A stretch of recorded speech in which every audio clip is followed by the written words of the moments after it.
ప్రభుత్వ పరం నడిపిద్దాం, ప్రైవేటు వాళ్ళకి ఇచ్చింది కూడా తీసేద్దామని చెప్పారు అధ్యక్ష. మేము ఆశించాం తప్పనిసరిగా కేసీఆర్ గారు మళ్ళీ ఫ్యాక్టరీ నడిపిస్తారు అనుకున్నాం.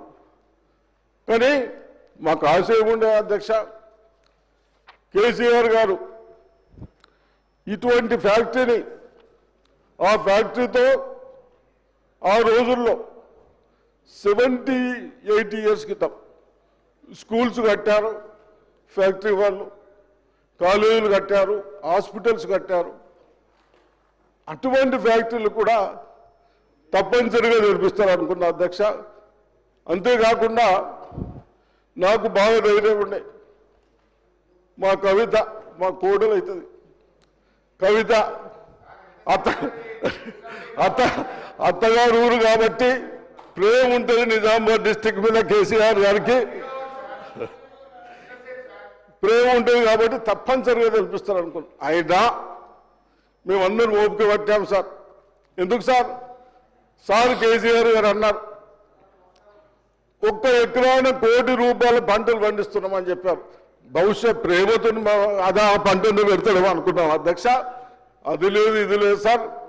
లేకపోగానే మొన్న కన్సల్ట్ మినిస్టర్ గారిని రేవంత్ రెడ్డి గారిని కట్టించి కన్సల్ట్ మా ఫైనాన్స్ మినిస్టర్ గారు 200 కోట్ల రూపాయలు కట్టాము అధ్యక్ష. మా రిక్వెస్ట్ ఏంటంటే తప్పనిసరిగా మన ప్రజాప్రతినిధులకు రైతులను నిర్లక్ష్యం చేసిన పేరు వస్తుంది కాబట్టి మీరు ఇమీడియట్ ఆ ఫ్యాక్టరీ కొత్త ఫ్యాక్టరీ పెట్టాలని, అదేవిధంగా దానికి తోడు టెక్నాలజీ బాగా పెరిగినాయి. మనం ఫ్యూయల్స్ పెట్రోల్ కానీ డీజిల్ కానీ క్రూడ్ ఆయిల్స్ 30 లక్షల పైన తెచ్చుకుంటున్నాం సంవత్సరం. ఇథనాల్ కూడా షుగర్తో వస్తుంది కాబట్టి ఇథనాల్కు రేట్ ఎక్కువ ఉంది కాబట్టి తప్పనిసరిగా ఆ ఫ్యాక్టరీ కొత్తది పెట్టాలని, అదేవిధంగా దాంతో సహా ఇథనాల్ ఫ్యాక్టరీ మీ గవర్నమెంట్ పైన కూడా బడన్ పడది. అక్కడ ల్యాండ్ ఏమైనా బహుశా 100-150 కోట్ల పైన వస్తుంది కాబట్టి తప్పనిసరిగా కొత్త ఫ్యాక్టరీ పెట్టాలని డిమాండ్ చేస్తూ, అదేవిధంగా అధ్యక్ష లాస్ట్ అధ్యక్ష నేను ఏదో రేవంత్ రెడ్డి గారి పేరు మీద వచ్చాను. రేవంత్ రెడ్డి గారు పిసిసి ప్రెసిడెంట్ అయినప్పుడు కాకుండా ముందు పెద్దలు కీర్తి శేషులు జైపాల్ రెడ్డి గారు నేను కూర్చుండి తెలంగాణలో బాగా చేసి హరీష్ రావు గారు ఒక్క నిమిషం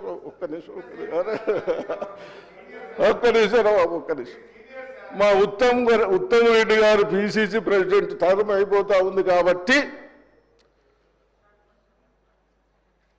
రేవంత్ రెడ్డి అయితేనే రేపు మన ప్రభుత్వానికి అవకాశం ఉంటుంది, వీరైతేనే గట్టిగా ఉంటారని ఆ రోజు డిసిషన్ తీసుకున్నారు సార్. ఎవరో పైరు చేసి ఇంకోటి కాదు అధ్యక్ష. ఆ విధంగా అప్పుడు రేవంత్ రెడ్డి గారికి పిసిసి కూడా ఇచ్చడం జరిగింది. థ్యాంక్ యూ అధ్యక్ష. Thank you. బండారు లక్ష్మారెడ్డి. గౌరవ మంత్రి గారు చెప్పింది నోట్ చేసుకున్నాం అధ్యక్ష. గౌరవ సుదర్శన్ రెడ్డి గారు చెప్పింది. Sir thank you sir time ఇచ్చినందుకు. ముఖ్యంగా వరంగల్ ఉప్పల్ హైవే మీద లాస్ట్ 3 years నుంచి అక్కడ రోడ్ పని ఏం జరగడం లేదు సార్.